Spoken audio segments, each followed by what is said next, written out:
This is the Niswa port.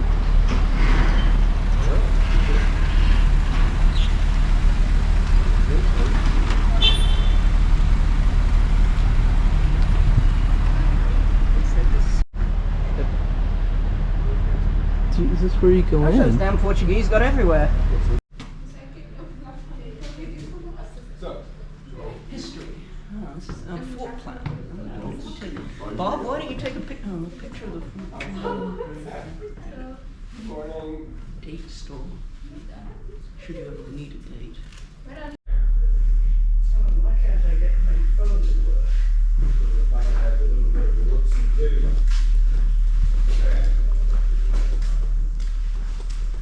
Oh, that's so. Can you just turn around a moment? Yeah, just a second. Oh.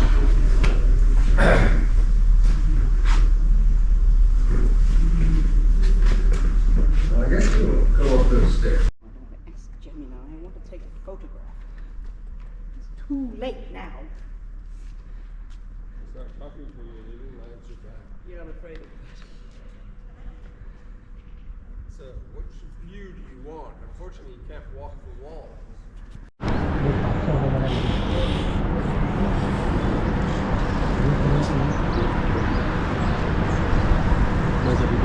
अभी सामने वाला देखो अभी एक ही जगह पे कितने हैं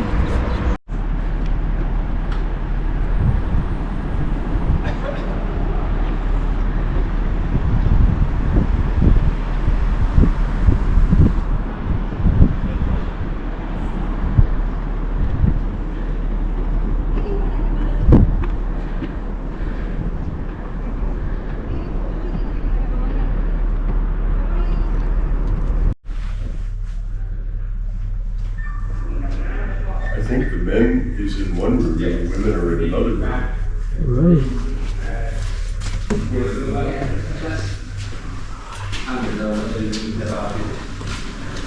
I would suggest you spend another 15 minutes here.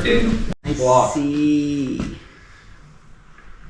So turn around this way, everyone. We can get a photo.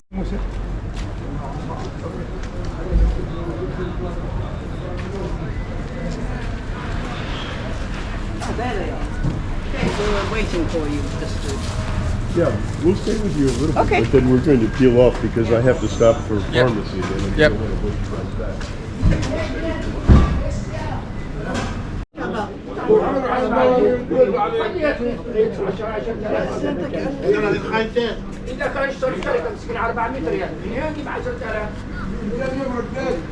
Charles, here's hat. Right here.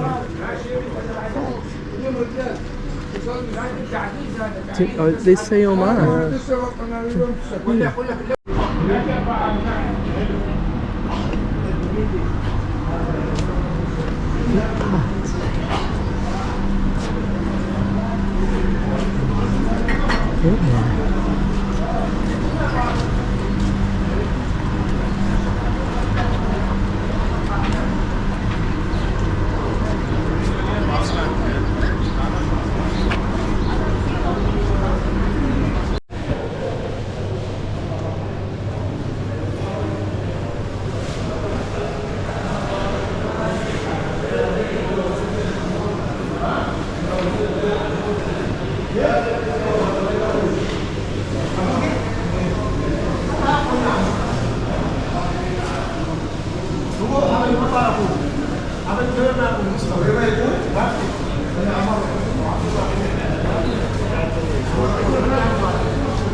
طيرت بالمرة.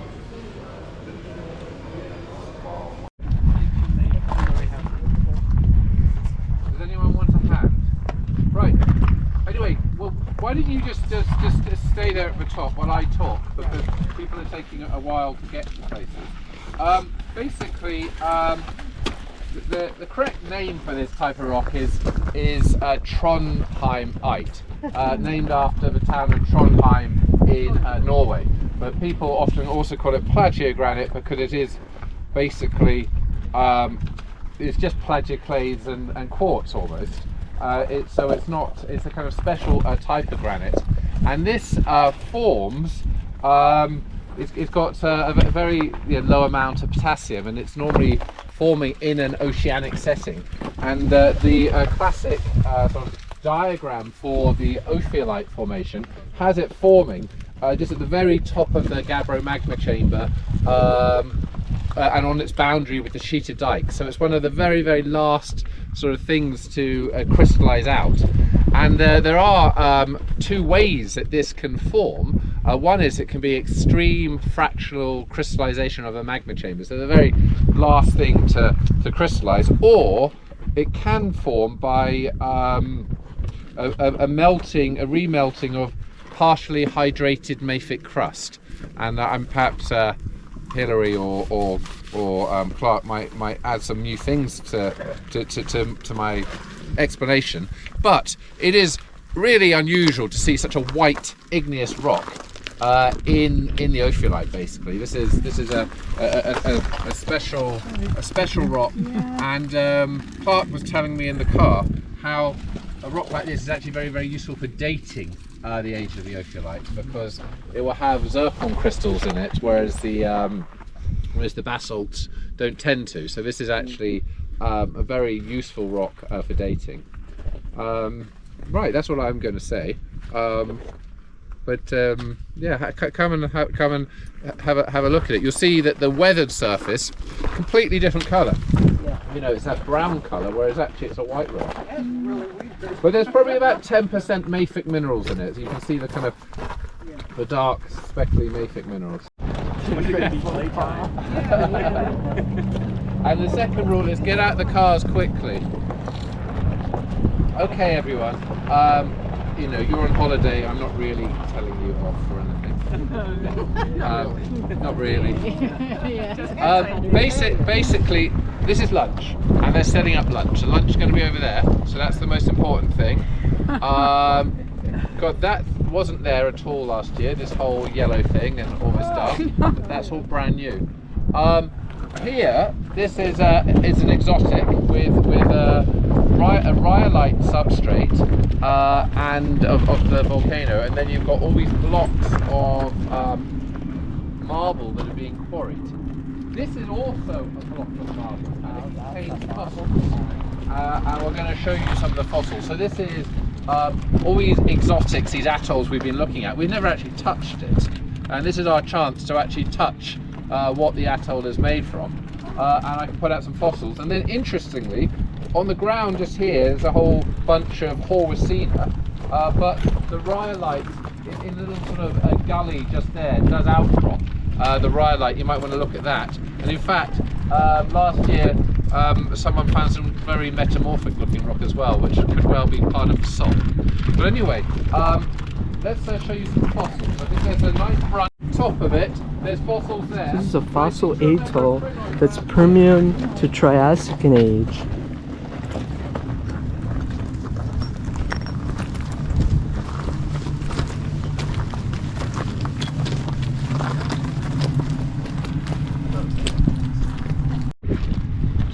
So this is another one of the exotics. This is an atoll, which is from the Triassic mostly, and it is a piece that includes of limestone that includes corals and